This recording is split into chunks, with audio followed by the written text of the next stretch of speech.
இவ்வளவுதானா? என்ன ஆக்கள் அப்படியே பிதைச்சதா இல்லை பெட்டியோட பிதைச்சிருக்கேன்? சரி, அவங்களோட நம்பிக்கை இது. சரி, ஓகே, இதுதான் இந்த இடம். சரி, அப்போ நம்ம கிளம்புவோம். இதில் வேறு ஒன்றும் இல்லை இங்கே பார்க்க.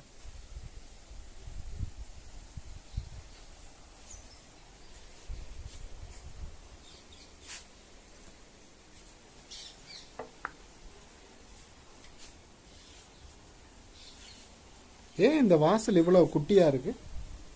40 அடி மனுஷங்களை பேச்ச வாசல் இப்படி 5 அடி தான் இருக்குது.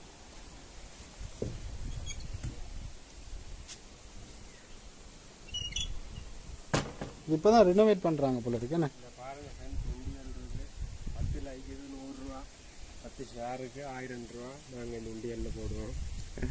அப்படி எல்லாம் புழுவாங்க போட்டுடுங்க.